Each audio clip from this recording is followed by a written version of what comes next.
CNBC आवाज Motilal Oswal studios में आपका स्वागत है। नमस्कार, मैं हूं आपके साथ आशीष चतुर्वेदी और आप देख रहे हैं खिलाड़ी नंबर 12। चलिए शो की शुरुआत करते हैं मार्केट के चेक के साथ। पिछले 3 दिनों से आप देखें तो मार्केट का एक्शन आपको थोड़ा सा दबाव वाला नजर आएगा। आज भी एक ऐसा दिन है जहां पर आप देखें तो थोड़े से फ्लैटिश कारोबार है। हालांकि इंडेक्स आपको जरूर हरे निशान में नजर आएगा, लेकिन कोई खास बड़े मूव यहाँ पर एटलीस्ट निफ्टी और सेंसेक्स में देखने को नहीं मिल रहा है। चलिए समझते हैं पूरे विस्तार से डेटा को। तो निफ्टी को देखें तो बिल्कुल फ्लैट है। निफ्टी बैंक इसमें गिरावट है और ये टिक अभी का जो आप देख रहे हैं डे लो की तरफ बढ़ता हुआ नजर आ रहा है। ऑलमोस्ट आप देखें तो 200 अंकों से ज़्यादा की गिरावट आपको निफ्टी बैंक में नजर आएगी। अच्छा, सबसे ज़्यादा इंपॉर्टेंट हमारे लिए है स्मॉल कैप और मिड कैप। और कल थोड़ी सी रेजिलियंस के बाद आज उतार चढ़ाव है। हरा निशान, लाल निशान, हरा निशान इसके बीच में झूलता हुआ और गिरावट यहाँ पर साफ नजर आएगी। डे लो के करीब स्मॉल कैप अब 1% नीचे, ये थोड़ा सा अब सीरियस नजर आ रहा है। चलिए मार्केट के पूरे एक्शन को देखता हूँ और एडवांस और डिक्लाइन के आंकड़े आपकी स्क्रीन पर। और मार्केट में आप देखें तो बेयर्स हावी होते हुए नजर आएंगे। 1785 शेयर ऐसे हैं जहां पर आप देख सकते हैं कि गिरावट के साथ कारोबार है। 1167 ऐसे हैं जहां पर आप देखेंगे कि खरीदारी देखने को मिल रही है, यानी क्लियरली बेयर्स का मार्केट में फिलहाल दबदबा बढ़ता हुआ नजर आएगा। सेक्टर्स की तस्वीर, इंडिया विक्स थोड़ा सा कूल ऑफ हुआ है। एनर्जी की बास्केट हल्की सी ऊपर है। कैपिटल मार्केट, क्योंकि चाहे बीएसई को देखें या एमसीएक्स, दोनों में 3-3.5% की तेजी है। तीसरा दिन लगातार रिवर्स गियर में ऑटो स्टॉक्स, आईटी के तो क्या ही कहने, यहाँ तो गिरावट रुकने का नाम ही नहीं लेती है। 2.5% आज भी आपको Nifty IT index substantially market का मूड खराब करते हुए नजर आ रहा है। Oil and gas, capital goods, defence की बास्केट, पीएसयू बैंक्स, फाइनेंशियल्स और बैंक निफ्टी, इसकी तो बात हमने की, आधे प्रतिशत नीचे। बाकी हरे निशान में क्या क्या नजर आ रहा है? मेटल्स कल की बड़ी तेजी के बाद आज फॉलोअप एक्शन है, यहाँ पर बढ़िया मौके है। एफएमसीजी ये थोड़े से ऑफलोज की रिकवरी दिखा रहे हैं। और फार्मा इंडेक्स में भी देखें तो आज बहुत बढ़िया लेड बाय सिप्ला, क्योंकि सिप्ला अकेले 6% ऊपर है, तकरीबन 1.5% ऊपर आपको नजर आएगा। लेकिन रियल्टी पैक ये बहुत कमज़ोर हो रहा है और आज भी यहाँ पर 2% तक की गिरावट है। यानी आईटी, रियल्टी ये मार्केट का कर रहे हैं मूड खराब। निफ्टी बैंक भी है कमज़ोर। अब निफ्टी की तस्वीर आपको काफ़ी हद तक समझ में आई गई होगी, लेकिन एक बार के लिए दिखा देता हूँ। तो इन्फोसिस, एक्सिस बैंक, टीसीएस और एचसीएल टेक, यानी बैंक्स और आईटी मिलकर खींच रहे हैं निफ्टी को नीचे। वहीं भारतीय एयरटेल नतीजों के बाद ऊपर है। सिप्ला की बात हमने की, एलएनटी और पूरा अदानी का pack led by Adani enterprises अच्छे मूव के साथ कारोबार कर रहा है। बैंक निफ्टी तस्वीर आपके सामने है। पूरी लिस्ट में सिर्फ एक ही स्टॉक, बैंक ऑफ बड़ौदा, जो कि सिर्फ दे रहा है 9 अंकों की बढ़त। बाकी नीचे खींचने वालों में तो एक्सिस बैंक है, एसबीआई, एचडीएफसी बैंक और फेडरल बैंक, इनमें मिलाकर तकरीबन 235 अंकों की गिरावट देखने को मिली। यानी टफ मार्केट है। ट्रेंड को समझना काफ़ी ज़्यादा मुश्किल हो रहा है। उतार चढ़ाव भयंकर देखने को मिल रहे हैं। लेकिन ऐसे टफ मार्केट्स में भी मुकाबला कर रहे हैं हमारे 3 मार्केट एक्सपर्ट, जो कि पिछले 3 हफ्तों के विजेता हैं। शो में करिए स्वागत। सबसे पहले हमारे साथ जुड़ रहे हैं सैमको सिक्योरिटीज़ के ओम मेहरा, एलकेपी सिक्योरिटीज़ के रूपक डे और फिनबर्ग मैनेजमेंट की मधु बंसल है हमारे साथ। आप तीनों को नमस्कार, शो में है स्वागत। और सबसे पहले सबसे इम्पोर्टेंट, कल 3:30 बजे तक की परफॉर्मेंस दर्शकों की स्क्रीन पर देखते हैं और समझते हैं।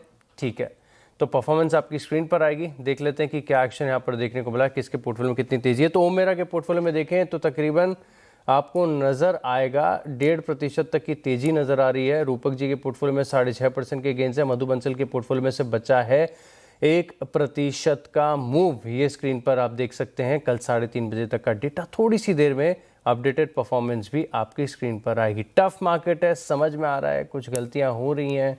प्रयास करेंगे इसी शो में इसे समझने का और सुधारने का। ठीक है, तो खेल की करते हैं शुरुआत और सबसे पहले ओम जी से करते हैं बात। ओम जी नमस्कार। ऐसे टफ मार्केट में आपने अपने पोर्टफोलियो को संभाल रखा है। मैं तो नहीं कहूँगा कि कोई बहुत बड़े गेंस यहाँ पर बन गए, लेकिन ऐसे मार्केट में बचाए रखना पैसे को, ये ज़्यादा इंपॉर्टेंट हो जाता है। अब पोर्टफोलियो स्क्रीन पर लेकर आते हैं, देखते हैं कि क्या क्या है आपके पास और कौन से विकल्प यहाँ पर बन रहे हैं। अब एस्टर डीएम और इंडिगो पेंट्स दोनों से कर लिया है एग्जिट, कोई बात नहीं। पोर्टफोलियो पड़ा है खाली, विकल्प है 2 शेयरों को ऐड करने के लिए। पहला स्टॉक कौन सा और क्यों? Good morning Ashish ji. बिल्कुल मार्केट में कशमकश जारी है और 23,500 का लेवल काफी क्रूशियल इंपॉर्टेंट लेवल है, जो कि बियर्स एंड बुल में एक टग ऑफ वॉर्स लगा हुआ है। तो ऐसे मार्केट में थोड़े चुनिंदा स्टॉक सेलेक्टिव भी हमें ऑलमोस्ट एक व्यू रखना पड़ेगा, और छोटे से टारगेट लेकर के फिर हमारा जो पहला ट्रेड रहेगा वो पीआई इंडस्ट्रीज पे होगा। 3104 के आसपास यहाँ पे चल रहा है, तो इसका स्टॉप लॉस रखेंगे 3070 का, और टारगेट रहेगा 3240 का। 3240 के टारगेट के लिए पीआई इंडस्ट्रीज ऐसे मार्केट में कहाँ से ढूंढ निकाला आपने स्टॉक जो तकरीबन 2% ऊपर है? रखेंगे खास फोकस, और बड़े दिनों के बाद रडार पर भी आया पीआई इंडस्ट्रीज। एक और स्टॉक ढूंढ के रखिए, तब तक एक काम करते हैं, रूपक जी से बात करते हैं। रूपक जी का पोर्टफोलियो आपकी स्क्रीन पर आएगा, समझते हैं कि क्या दिक्कत है यहाँ पर, क्योंकि पोर्टफोलियो में पेन गहरा है और हफ्ते की शुरुआत से लेकर अब तक जेबी केमिकल्स लंबे समय राइड किया, लेकिन फाइनली यहाँ पर पेशेंस कर लिया टेस्ट और स्टॉक में कर लिया एसएल हिट। ये पेन दे गया। एक मात्र स्टॉक ऐसा है जिसने पोर्टफोलियो में दिखे तो बड़ा डेंट दे गया। एक गलत ट्रेड आपके कई सारे मुनाफे को एक साथ स्वीप कर ले जाता है। गॉडफ्रे फिलिप्स बहुत ही वेल आइडेंटिफाइड स्टॉक है। गैब्रियल इंडिया यहाँ पर भी कन्विक्शन के साथ अपने पोर्टफोलियो में जोड़ा। इनकी क्या पोजीशन है अभी, गॉडफ्रे फिलिप्स और गैब्रियल इंडिया? इसके ऊपर अपडेट दीजिए सर। और नए स्टॉक्स कौन से होंगे? तो जी, गॉडफ्रे फिलिप और गैब्रियल दोनों को ही मैं होल्ड करूंगा, क्योंकि चार्ट पैटर्न में चेंजेस आया नहीं, तो सेंटिमेंट अभी भी पॉजिटिव है। होल्ड करना चाहूंगा, गेन्स में आ जाएंगे, एक्सपेक्टेशन ऐसा है। तीसरा कॉल मैं ऐड करना चाहूंगा पीडब्ल्यूएल फिजिक्स वाला लिमिटेड। ये स्टॉक कंसोलिडेशन ब्रेकआउट दिया, आरएसआई में रिसेंटली बुलिश क्रॉसओवर आया, तो सेंटिमेंट पॉजिटिव लग रहा है। यहाँ से एक मीनिंगफुल रैली देना चाहिए। 114.50 के आसपास चल रहा है, तो मेरे ख्याल से ये 130 तक जा सकता है, तो बाई करके चलना होगा। नीचे एक स्टॉप लॉस डालना होगा 109 पे। 109 के स्टॉप लॉस के साथ फिजिक्स वाला लगातार बड़ी गिरावट के बाद अब रिवर्सल के संकेत हैं। प्राइस एक्शन इसका पॉजिटिव है। कल भी स्टॉक में हल्की सी बढ़त देखने को मिली थी। ब्रोकरेज हाउस की तरफ से कुछ अच्छी रिपोर्ट्स भी आई हैं हाल ही में स्टॉक पर। तो 130 का टारगेट, 109 रुपये का स्टॉप लॉस पीडब्ल्यूएल। और क्योंकि आपकी पोजीशन 2 ओपन थी सर, एक आपने ऐड कर लिया, तो खेल के नियम मुझे बता रहे कि आपकी तैयारी आज के लिए हो चुकी है पूरी। अब उम्मीद है कि फिजिक्स वाला आपके पोर्टफोलियो के डेंट को करे कवर। लेकिन अब काम करते हैं, मधु जी से बात करते हैं। इनके पोर्टफोलियो को सबसे पहले देखेंगे। अच्छे गेंस है, तकरीबन 1% के ऐसे मार्केट में। टाइटन यहाँ पर बिकवाली की राय दी, लेकिन टाइटन भर के गिरा नहीं, ऐसे एग्जिट कर लिया। डॉक्टर रेड्डीज यहाँ पर भी खराब नतीजों के बाद इसमें शॉर्ट पोजीशंस बनाई, एग्जिट कर लिया है। पोजीशंस आपकी भी फिलहाल के लिए खाली बताई जा रही है, तो क्या करना चाहिए पहले स्टॉक के लिए? जी, मेरा पहला स्टॉक रहेगा टीएमसीवी में, टाटा मोटर्स लिमिटेड में। सेल साइड की पोजीशन बनाकर चलना चाहूंगी। जिस तरीके की मार्केट सेटअप यहाँ पर दिख रहा है, और स्टॉक में भी कोई खासा स्ट्रेंथ दिख नहीं रही है काफी दिनों से, तो 377.5 के आसपास चलता हुआ ये स्टॉक मुझे उम्मीद है 342 तक जा सकता है नीचे की तरफ, और स्टॉप लॉस इसमें 390 तक रखकर चलना चाहूंगी। 390 तक के टारगेट्स, 390 स्टॉप लॉस है आपकी तरफ से। टारगेट कितना बताया आपने? 342। 342 बहुत फास्ट है हमारी टीम। 342 के टारगेट के लिए टाटा मोटर्स से भी यहाँ पर रखेगा फोकस। शॉर्ट आइडियाज़ पर मधु जी का फोकस यहाँ पर फिलहाल के लिए लगातार बना हुआ है, तो 342 के टारगेट्स यहाँ पर देखने को मिल सकते हैं। अच्छा, क्योंकि आपका पोर्टफोलियो खाली है फिलहाल के लिए, तो 2 शेयरों को ऐड करने का विकल्प है। एक तो आपने बता दिया टाटा मोटर्स सीवी जिसका नाम है, तो दूसरा स्टॉक कौन सा होगा? जी, मैं दूसरा स्टॉक देना चाहूंगी बाय की तरफ। कौन सा ऑयल में मैं अपनी पोजीशन बनाना चाहूंगी, ऑयल इंडिया लिमिटेड में। 517 के आसपास ट्रेड करता हुआ ये स्टॉक, मुझे स्ट्रेंथ दिख रही है इस पर्टिकुलर स्टॉक में। 565 तक के टारगेट्स रखकर चलना चाहूंगी, और स्टॉप लॉस 503 का। 503 के स्टॉप लॉस के साथ टारगेट आपने कितना बताया इसका? 565। 565। अच्छा, दोबारा मैंने इसके लिए पूछा क्योंकि मैं चेक कर रहा था। दरअसल अभी एफएनओ की लिस्ट इतनी ज़्यादा बदल चुकी है, कई सारे स्टॉक्स में ऐसे एडजस्टमेंट भी हुए कि इनको याद करना थोड़ा सा मुश्किल हो जाता है। टाटा मोटर्स सीवी जिसका नाम है टीएमसीवी, ये एफएनओ में नहीं है, राइट मधु जी? तो मैं दूसरे स्टॉक के लिए थोड़ा सा इंतजार करना चाहूँ। ठीक है, तो आपका जो पहला स्टॉक है वो से ऑयल इंडिया कर लेते हैं, दूसरे का इंतजार कर लीजिए। मैं एक काम करता हूँ, आपको थोड़ा सा समय देता हूँ। रूपक जी की तो तैयारी हो ही चुकी है, तो ठीक है कोई बात नहीं, लेकिन तब तक हम ओम जी के पास चलेंगे, दूसरा आइडिया जानेंगे। आप स्टॉक ढूंढ के रखिएगा। ओम जी अपना समय लेकर बताइए सर, कौन सा स्टॉक होगा दूसरा जिसे पोर्टफोलियो में ऐड करेंगे?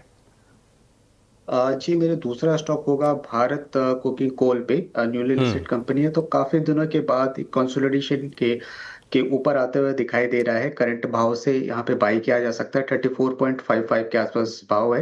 इसका स्टॉप लॉस हम रखेंगे 33.80 का, और टारगेट रहेगा 38 का। 38 के टारगेट्स देखने को मिल सकते हैं इस स्टॉक में। दरअसल कल एक्सक्लूसिव तौर पर हमने आपको खबर बताई थी कोल गैसिफिकेशन को, क्योंकि भारत कोकिंग कोल और BHEL के बीच में कोलैबोरेशन है, जहां पर ये कोल गैसिफिकेशन पर काम कर रहे हैं। सरकार की बड़ी योजना है, इसी के चलते आप देखें तो स्टॉक लगातार बड़ी तेजी में है। 38 रुपये के टारगेट्स यहाँ पर दिए गए हैं, अच्छे टारगेट्स हैं। 33 रुपये 80 पैसे, यानी स्टॉप लॉस, रिस्क कम है, रिवॉर्ड आपके पास ज़्यादा है। Bharat Coking Coal. अच्छा एक काम करते हैं, तब तक इसके एक हफ्ते का चार्ट आपकी स्क्रीन पर लेकर आता हूँ। ज़बरदस्त एक्शन है, पिछले 1-2 दिनों से हरकत यहाँ पर काफ़ी बढ़िया देखने को मिल रही है। 2% आज ऊपर आपको नजर आएगा, लेकिन पिछले 7 दिनों में 5% की तेज़ी है। ऑफ रेडार वाला स्टॉक है, रिसेंट की लिस्टिंग है, तो यहाँ पर आप रख सकते हैं खास नजर। अच्छा मधु जी, कोई स्टॉक मिला आपको दूसरा रिप्लेस करने के लिए TMCV? नहीं सर, मैं अभी थोड़ा सा इंतजार और करना चाहूँ। कोई बात नहीं, परफेक्ट है। खेल के नियम आपको ये छूट देते हैं कि इस शो के बाद भी आप अपने स्टॉक पोर्टफोलियो में नए ट्रेड्स यहाँ पर जोड़ सकते हैं। तो फिलहाल के लिए आप देखें तो हमारे जो तीनों मार्केट एक्सपर्ट्स हैं, इनकी पोर्टफोलियो की तैयारी हो चुकी है पूरी। अब एक काम करते हैं, हम एक छोटे से ब्रेक के लिए रुक रहे हैं, लेकिन ब्रेक के बाद लिस्टिंग पर करेंगे बात। बागमानी प्राइम ऑफिस रीट के CFO अक्षय शाह हमारे साथ जुड़ेंगे, बस एक छोटे से ब्रेक के बाद। लिस्टिंग फ्लैट रही है, हालांकि 100 रुपये का इशू प्राइस था, उसके मुकाबले देखें तो 103 रुपये 40 पैसे प्रति शेयर पर लिस्टिंग हुई है। कंपनी प्रीमियम बिजनेस पार्क और ऑफिस प्रॉपर्टीज निवेश करने के काम में है। लिस्टिंग और ग्रोथ आउटलुक पर बातचीत करने के लिए हमारे साथ जुड़ रहे हैं कंपनी के CFO अक्षय शाह।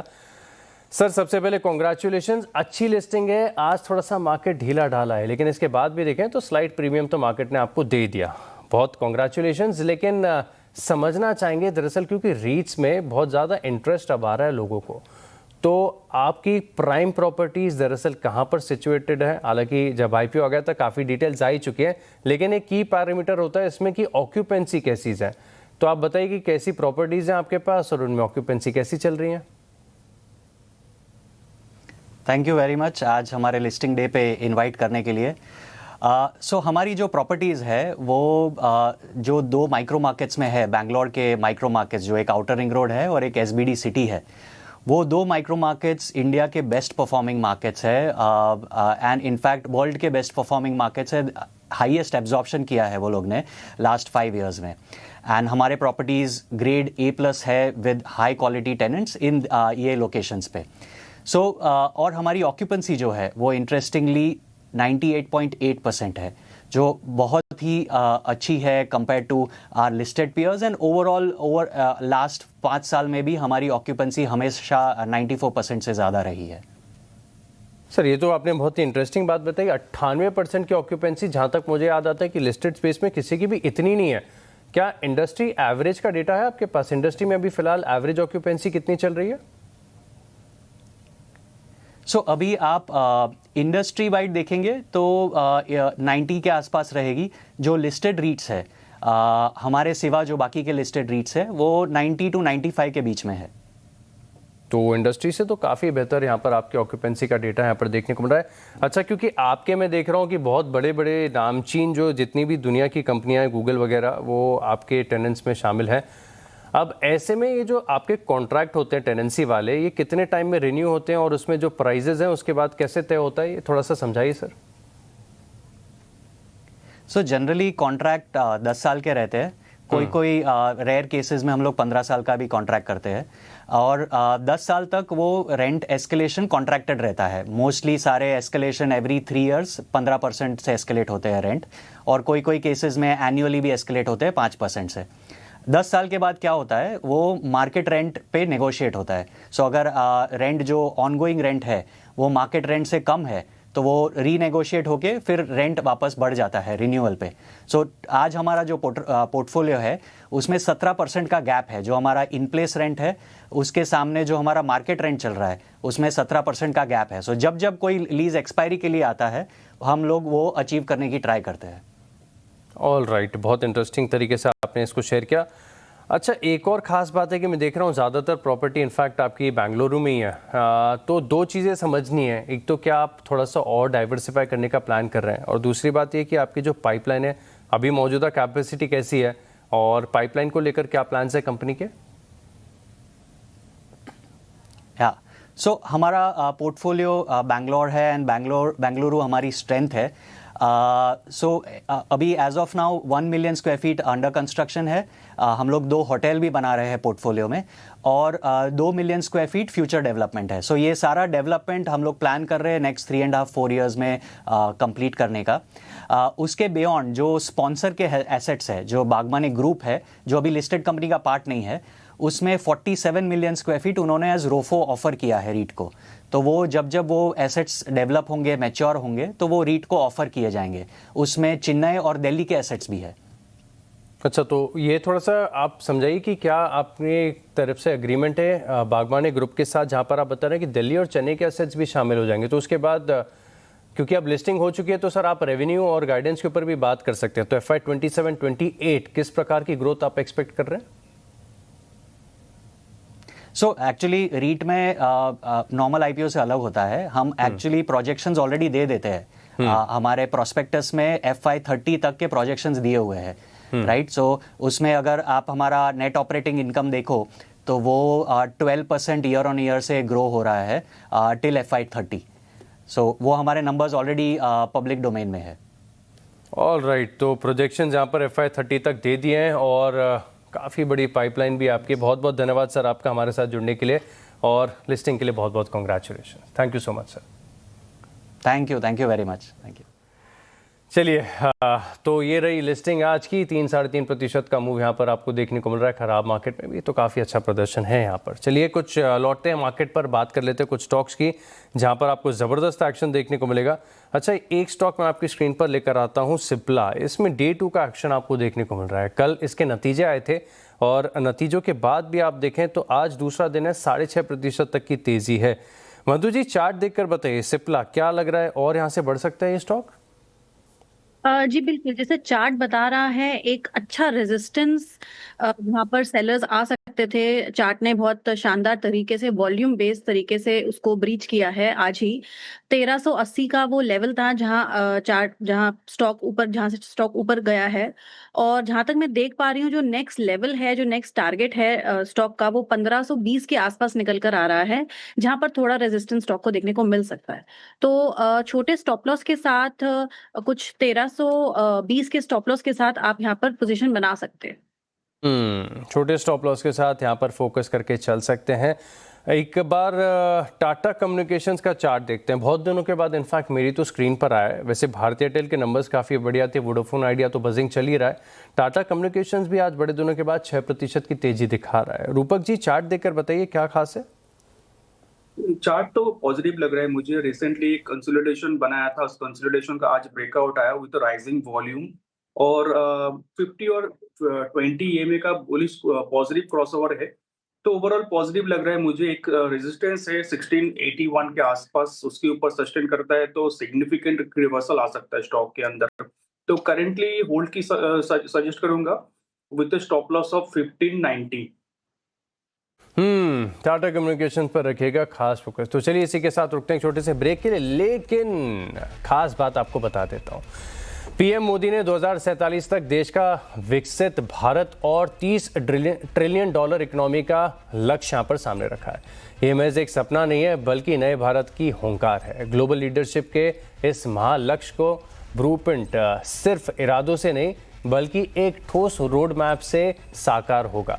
इसी रोड मैप को दिशा देने के लिए CNBC आवाज लेकर आ रहा है देश का सबसे बड़ा आर्थिक महापंचायत, भारत इकोनॉमिक संवाद, विकसित भारत का रोड मैप। इस भव्य मंच पर जुटेंगे देश के टॉप पॉलिसी मेकर्स, नामचीन अर्थशास्त्री और दिग्गज इंडस्ट्री लीडर्स जो मिलकर लिखेंगे इंडिया की ग्रोथ स्टोरी का अगला सुनहरा अध्याय।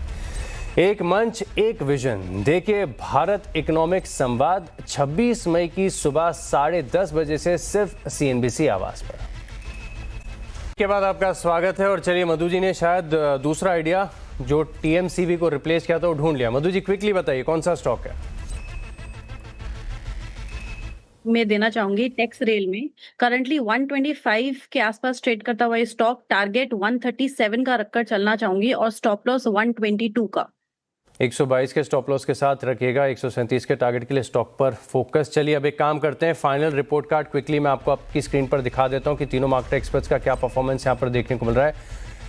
तो ओम जी के पोर्टफोलियो में अब 3% की बढ़त, रूपक जी के पोर्टफोलियो में 8% की गिरावट अब यहाँ पर देखने को मिल रही है। वहीं मधु बंसल के पोर्टफोलियो में तकरीबन 2% के गेन्स हैं। टफ कंपटीशन है इस बार, लेकिन आप तीनों मार्केट एक्सपर्ट्स का बहुत बहुत धन्यवाद हमारे साथ जुड़ने के लिए और एक कन्विक्शन वाले आइडियाज़ हमारे साथ शेयर करने के लिए। इसी के साथ इस शो में इतना ही। आप बने रहेंगे CNBC आवाज़ के साथ। नमस्कार।